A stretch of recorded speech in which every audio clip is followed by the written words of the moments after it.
Hello everyone, how are you all? I hope you all are good and आपकी पढ़ाई भी बहुत अच्छे से चल रही होगी।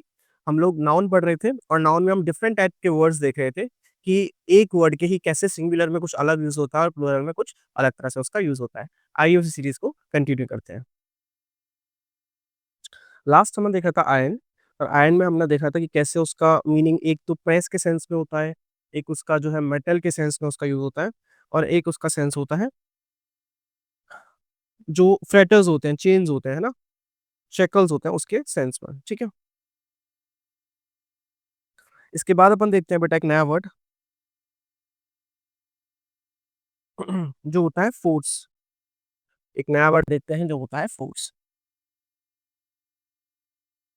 अब देखिए फोर्स को जब हम ऑलवेज सिंगुलर सेंस में यूज करेंगे, ठीक है, तो उसका मतलब होता है किससे? स्ट्रेंथ से, है ना? स्ट्रेंथ कह लो या बल जो चीज होती है, ठीक है, ताकत। लेकिन जब इसको हम ऑलवेज प्लूरल सेंस में यूज करेंगे, फोर्सेस, ठीक है, इसको हम यूज करेंगे ऑलवेज प्लूरल सेंस में, ठीक है, तब इसका जो मतलब होता है वो क्या बन जाता है? जो आर्म्ड फोर्सेस होते हैं, आर्म्ड फोर्सेस जो होते हैं, सेनाएं जो होती हैं, ठीक है, जैसे कि एयर फोर्स, आपका नेवी, तो इन सबको कंबाइनली हम क्या बोलते हैं? फोर्सेस बोल देते हैं। इसके बाद आता है वाटर। वाटर का भी सेम केस है, ये भी बता चुका हूं मैं आपको, है ना? जब ये ऑलवेज सिंगुलर सेंस में यूज होता है, सिंगुलर सेंस में यूज होता है, तो इसका मतलब होता है पानी वाले केस। लेकिन जब ये ऑलवेज प्लूरल वाले सेंस में होता है, तो इसका मतलब होता है या तो वाटर बॉडी से, मतलब कि ओशियन, रिवर, लेक, ठीक है, या फिर इसका मतलब होता है वाटर बॉर्डर से, है ना? मतलब कि जो सी वाटर, इंटरनेशनल वाटर बॉर्डर होता है ना, इंटरनेशनल वाटर, इसका बॉर्डर से इसका मतलब होता है, ठीक है। इसके बाद अगला वर्ड आता है हमारा वुड्स।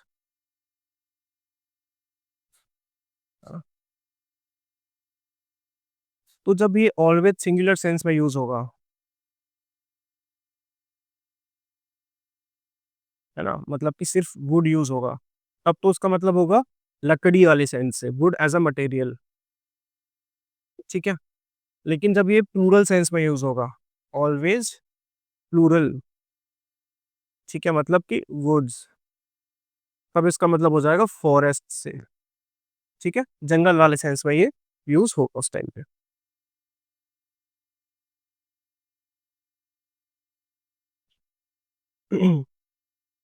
इसके बाद बेटा एक वर्ड आता है सेंस,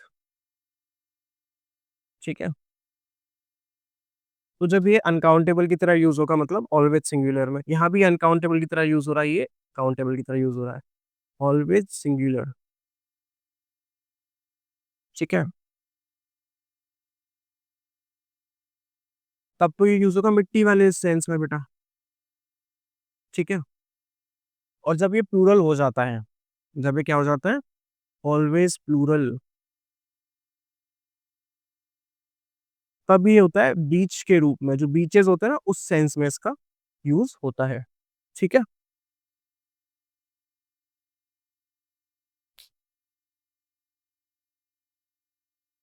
यहाँ पे ये काउंटेबल नाउन हो जाता है, यहाँ पे अनकाउंटेबल नाउन होता है। इसके बाद एक बहुत इंपॉर्टेंट वर्ड है अपने पास, वो है पीपल। अब पीपल जो है वो दो तरह से यूज होता है, और दोनों ही तरह से वो कैसे यूज होता है? पर्सन की तरह, सॉरी, प्लूरल में यूज होता है। पीपल एक्चुअली में है क्या? People is plural of person, ठीक है। तो पर्सन तो क्या है? सिंगुलर है, और इसका प्लूरल होके बनता है पीपल। अच्छा, इसके साथ ही जैसे वन पर्सन है, ठीक है, यहाँ पे 2 पीपल हो गया, इसको 2 पर्सन्स भी कहते हैं, ये भी चीज़ें सही है। तो पर्सन में एस लगा के भी प्लूरल बना लेते हैं, ठीक है? और पीपल तो बन ही जाता है। अब इसका सेंस एक तरह से और आता है, पीपल का सेंस एक तरह से और आता है, उसे हम बोलते हैं पीपल्स। और जब ऐसे आता है ना, तब इसका मतलब होता है बेटा नेशंस, है ना? नेशंस या कंट्रीज के सेंस में ये तब आता है, ठीक है? जब इसमें एस लग जाता है तो।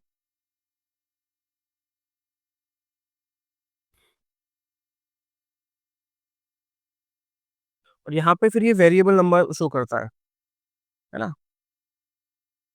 यहाँ पे ये वेरिएबल नंबर की तरह काम करता है, तो ये पीपल और पीपल्स दोनों बन जाता है जब नेशन के सेंस में आता है ना ये। तो ये पीपल और पीपल्स दोनों बन जाता है। एग्जाम्पल जैसे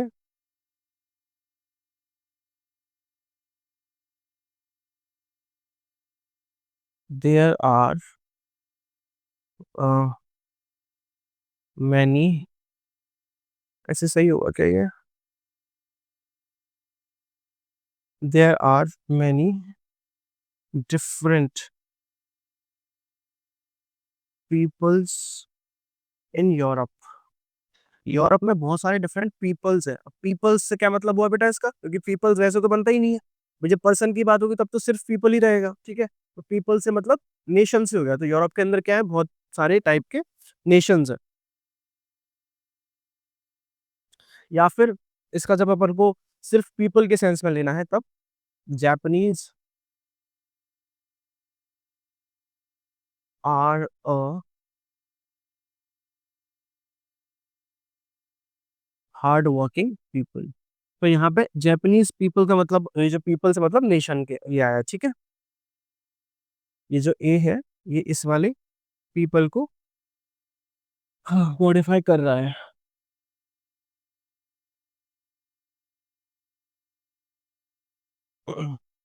चलिए मैं ये रब करता हूँ, उसके आगे हम बढ़ते हैं, कुछ और चीजें देखते हैं।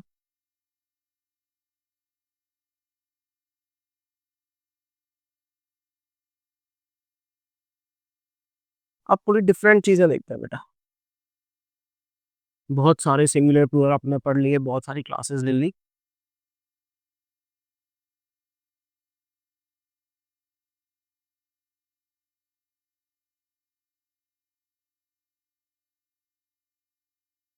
तो हम देखते हैं कि डिजिट्स का शॉर्ट फॉर्म्स जो होते हैं ना, एब्रीविएशंस, उनका प्लूरल कैसे बनाया जाएगा।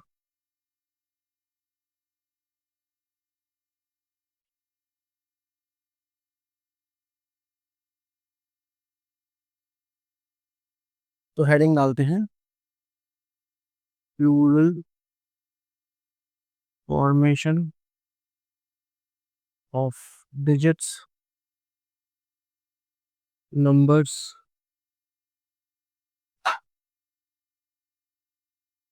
एब्रीविएशंस, ठीक है?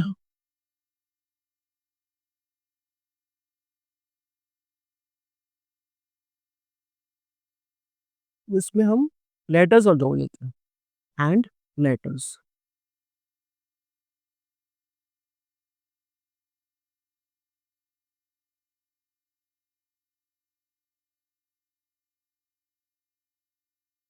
तो जैसे वन है, इसका हो जाएगा वंस। ऐसे एपोस्ट्रोफी एस लगा के इसमें प्लूरल बनाएंगे हम जब भी हमारा न्यूमेरिकल वैल्यू होगी ना।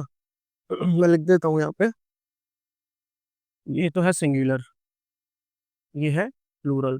तो जब भी न्यूमेरिकल वैल्यू होगी उसका, इस तरह टू है तो टूज, ए है तो एज। अच्छा करते क्यों है ये, लॉजिक क्या है? हम सिंपली विदाउट एपोस्ट्रोफी एस में तो लगा सकते हैं। बेटा लॉजिक ये है, जैसे मैंने लिखा ए का एज, ठीक है? अब मैं इसको विदाउट एपोस्ट्रोफी एस लगा के ऐसे एज लिख दूं, तो इसको कोई एज नहीं पड़ेगा, मतलब कि ए का प्लूरल ना पढ़ के एज वर्ड हो गया। जैसे मैं यहाँ पे लिखूं आई, ठीक है? अब आई का प्लूरल बनेगा आईज। अब आपको समझ में आ रहा है एपोस्ट्रोफी एस लगा के कि अलग से एस लगा हुआ है। लेकिन मैं अगर इसको डायरेक्ट ऐसा आई और एस लिख दूं, तो ये इज लग रहा है ना बेटा। इज तो मतलब वर्ड हो गया, एस तो फिर एक वर्ड फॉर्मेशन हो गया। इसीलिए हम इसमें क्या करते हैं, एपोस्ट्रोफी एस लगा देते हैं। हाँ, फिर जैसे मैं लिखूँ 22, तो इनका बन जाएगा 22s, ठीक है। जैसे मैं लिखूँ MP, तो बन जाएगा MPs, या मैं लिखूँ CM, तो बन जाएगा CMs, है ना। हालांकि इसको इस तरह भी लिख सकते हैं, CM और छोटा s, ये भी मान्य है, ये भी चीजें जो है फॉर्मेट में चलती हैं। बट अक्सर ऐसा होता है, कई बार लोग लिखते टाइम पे वो जो अपर केस और लोअर केस का ध्यान नहीं देते, तो उसकी वजह से कंफ्यूजन क्रिएट होता है, इसलिए इसमें हम एपोस्ट्रोफी एस लगाकर ही चलते हैं, ठीक है। बट ये तो होगा न्यूमेरिकल वैल्यू में। अगर इसको हम एज अ वर्ड लिखें, जो नंबर्स हैं, अगर इनको एज अ वर्ड लिखें, तो वन ये हो जाएगा वंस, ठीक है। टू टूज, 22 ये हो जाएगा 22। अब आप में से कोई कहेगा कि सर वहां पे हाइफन क्यों लगा दिया, है ना, वहां पे हाइफन क्यों लगा दिया। देखिए यहाँ पे हाइफन ना बहुत जरूरी है, अभी थोड़ा समझेंगे इसको आगे। अगर मैं यहाँ पे ऐसे लिख दूं 22, ठीक है, तो ये हो जाएगा रॉन्ग। अब वो रॉन्ग क्यों हो जाएगा, जैसे कि इसका एग्जांपल लेके चलो, मैं ऐसे लिख रहा हूँ 1 1 1 1 1, 5 बार लिख दिया, तो मैं ऐसे ही तो लिखूंगा 5 वंस, ऐसे तो लिखूंगा, समझ में आया। तो ऐसे ही करके अगर मैं ऐसे 20 टाइम्स लिख दूं, तो उनको ऐसे तो लिखूंगा 22 तो फिर मुझे 21 है, और ये 2 बार है, इसको कैसे लिखना है मेरे को। भाई 21 का पूरा अगर बनाना है, तो वो कैसे बनाऊंगा मैं, तो इसको भी आप 22 ही लिखोगे, 22। तो कंफ्यूजन क्रिएट हो गया, तो यहाँ पे इसलिए अपन हाइफन लगा देते हैं। समझ में आ रहा है, इसका मतलब कि 21 एज अ नंबर की बात हो रही है। 20, सॉरी 20, अच्छा इसको वंस कर लो, 21 कर लो, ठीक है, इसको भी वंस कर लो। तो मान लो मैंने 21 बार ऐसे दो दो दो लिखा, उसको भी ऐसे लिखूंगा मैं 21। और यहाँ पे जो मैं 21 बार 2 बार 21 लिखा, उसको भी ऐसे लिखूंगा। तो ये जो कंफ्यूजन है ना, इसको रिमूव करने के लिए मैं क्या करता हूँ, बीच में हाइफन लगा देता हूँ। उससे क्या पता चलता है कि 21 की बात हो रही है। 21 जो है वो प्लूरल नंबर में, सिंगुलर नंबर में नहीं है। 2 बार अगर मैं 21 लिखा है तो ठीक है। इसका मतलब हो गया 22 का मतलब कि 2 है वो मैंने 20 बार लिखा है, ऐसे करके समझ में आया। और 22 इसका मतलब हो गया कि ऐसे 22 लिखा है, वो 1 बार भी हो सकता है, 2 बार भी हो सकता है, 3 बार, प्लूरल सेंस की बात हो रही है, ठीक है। ये इसका मतलब था।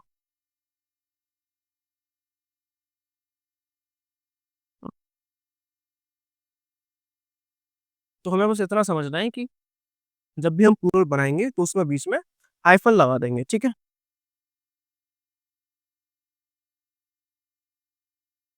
जैसे एग्जाम्पल देखें, मैं बोलूं देयर इज 19 in 90, ठीक है। वही सीधी बात है, 1 9 आया तो चल गया। अगर मैं बोलूं देयर आर 2 9s, तो फिर ऐसे लिखेंगे इसको, इन 99, ठीक है। इसी को अगर अपन को ऐसा ना लिख के वर्ड्स में लिखना है, तो भी सिंपली वही हो जाएगा।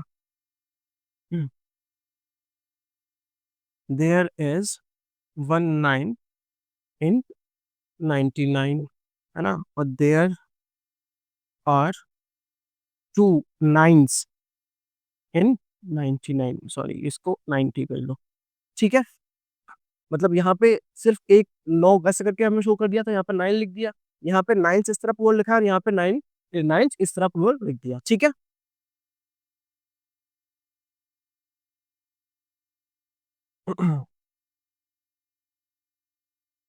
हम्म।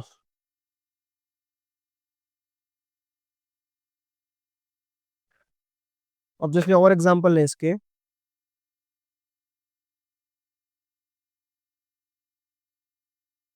जैसे हम बात करते हैं किसी लेटर की, जैसे ए लिखा है, तो मैं लिखूं, ए की नहीं, पी की बात कर लेते हैं। There is 1 P in pen, ठीक है। लेकिन 2 P आते हैं, तो there are two P's in apple. समझ में आ गया किस तरह इसका प्लूरल बनेगा? बस यही वाली बात हो रही है।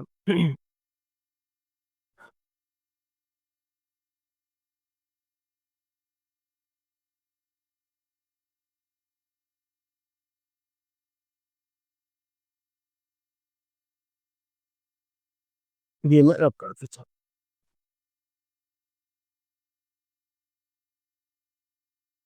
अब जैसे मैं 22 की बात कर रहा था, 21 की, 31 की बात करूँ, तो उसका भी एग्जाम्पल देख लेते हैं।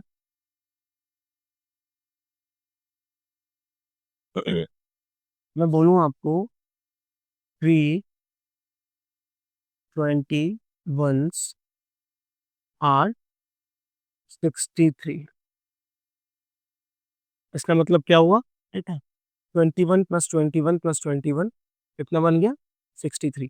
तो ये तीन आए, है ना? तो 3 21s, थ्री तो यहाँ पे हो गया, और ये प्लूरल कर दिया उसका वंस लगा के। बेटा इसमें आप ये चीज देखिए, ये जो है ना, ये एक ही नंबर को शो कर रहा है ना? ये वन, एक ही नंबर है ये, वन नंबर, वन मतलब को इसको फिर वन से कंफ्यूज होगा, सिंगल नंबर को शो कर रहा है ये, ठीक है? 21 को शो कर रहा है। लेकिन अगर मैं ऐसे बोल दूं 21s, इसका मतलब ये हो गया 1 2 3 4 5 6 7 8 9 10 11 12 13 14 15 16 17 18 19 20। इसका मतलब हो गया ये कि 20 एक बार, है ना? आई होप अब आपके माइंड में जो चीजें हैं वो क्लियर हो गई होंगी। अच्छा, इसको ही अगर अपन को डिजिट में लिखना है तो कैसे लिख देंगे? 3 21s आर 63। ठीक है?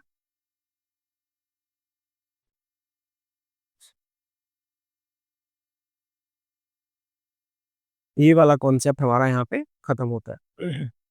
अब हम देखते हैं कि अब लेट्स से कोई नाउन है, प्रॉपर नाउन है, तो उसका प्लूरल कैसे करते हैं?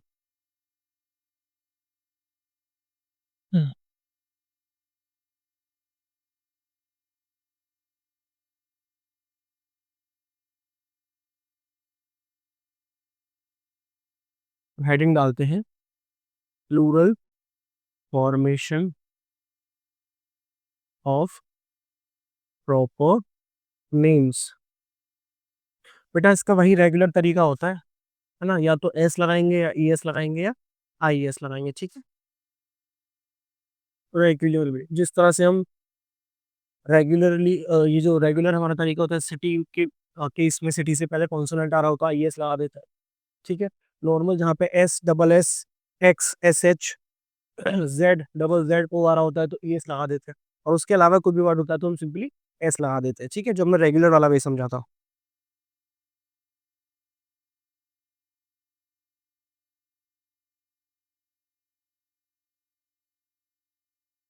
अब जैसे हम बात करते हैं राहुल की, तो इसका सिंपली हो जाएगा राहुल्स। हम बात करते हैं सचिन की, है ना? तो उसका सिंपली हो जाएगा सचिन्स। ठीक है? हम बात करते हैं रमेश की, अब क्योंकि रमेश के एंड में एस एच आ गया तो अपन क्या लगा देंगे? रमेशेस। ठीक है? मतलब ये कि एक जगह बहुत सारे राहुल हैं, तो हम बोले कि ऑल राहुल्स आर इविल, है ना? तो ऐसे केस में फिर राहुल का राहुल्स हो जाएगा। मैं बोलूँ कि ऑल रमेशेस आर व्हाट, ऑनेस्ट, ठीक है? तो ऐसे केस में उनका प्लूरल सिंपली ऐसे बन जाता है। अब अगर हम बात करें कहीं पे हमें सरनेम दे रखा है, ठीक है? लेट्स से कि हमारे पास सिंगुलर दिया हुआ है कुछ, हम मिस स्मिथ, ठीक है? तो इसका प्लूरल कैसे बनेगा? बेटा दो वर्ड हो गए यहाँ पे, दो वर्ड हुए कि नहीं हुए? बेटा ये जो पहला आता है ना, ये जो मिस है ना, ऐसे वर्ड्स जो होते हैं इनको बोलते हैं ऑनरिफिक्स। ऑनरिफिक्स, ऑनरिफिक्स क्या होते हैं अभी समझाते हैं आपको, लेकिन इसका पहले प्लूरल देख लेते हैं। इसका प्लूरल बन जाएगा फिर मिस स्मिथ्स, ठीक है? स्मिथ का स्मिथ्स हो गया। इसका मतलब क्या हुआ कि बहुत सारी लड़कियां, मतलब एक से ज्यादा लड़कियां जिनके नाम क्या है, स्मिथ हैं।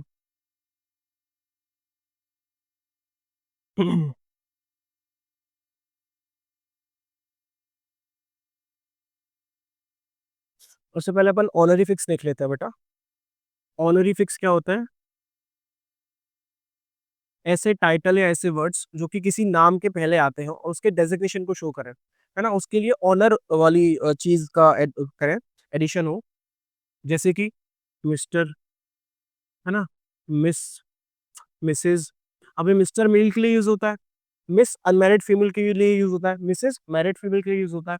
फिर एक वर्ड आता है एमएक्स, ये बेटा जेंडर न्यूट्रल टर्म है। ये मिस्टर मिस मिसेस किसी के लिए भी यूज हो सकता है, ठीक है।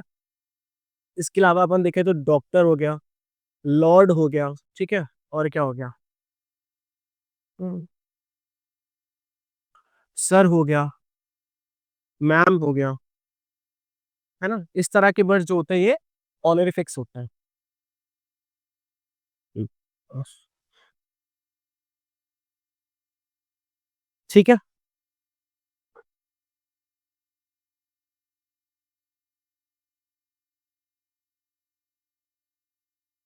अच्छा एक चीज बताइए, अगर मैं इस मिस स्मिथ में द लगा दूं, द मिस स्मिथ, तो क्या चेंज हो जाएगा इससे? फिर इसका मतलब क्या रहेगा? Sorry, the miss Smith.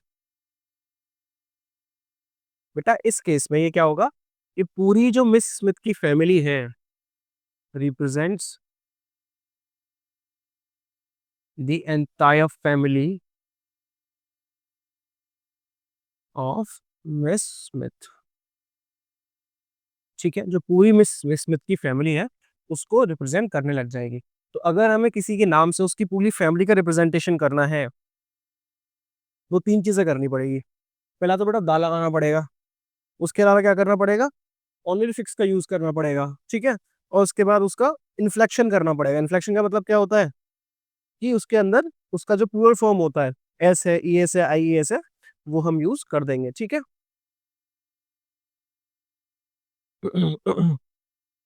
इसको लिख लेते हैं। If we have to represent an entire family by a surname, then we need to do three things. पहला, add definite article the, ठीक है। दूसरा, add honorifics।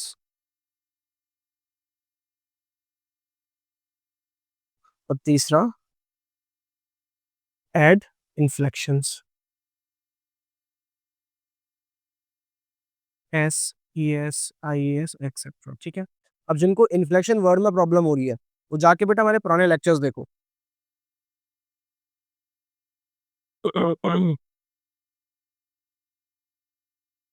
जैसे कि इसका एग्जांपल मैं यहाँ पे ले लेता हूँ आपको, और इसका एक इंडियन एग्जांपल ले लेते हैं।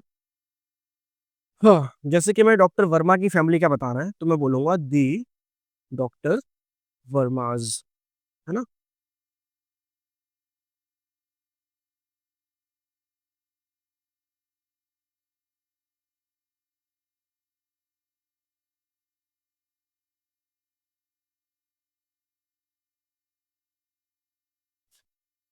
चलिए आज का लेक्चर हम लोग यहीं पे फिनिश करते हैं। Thank you for watching. अगर आपको हमारा लेक्चर अच्छा लगा तो हमारे वीडियो को लाइक करिएगा, सब्सक्राइब करिएगा हमारे चैनल को, और अपने फैमिली एंड फ्रेंड्स के साथ शेयर कीजिएगा। Thank you for watching, bye bye.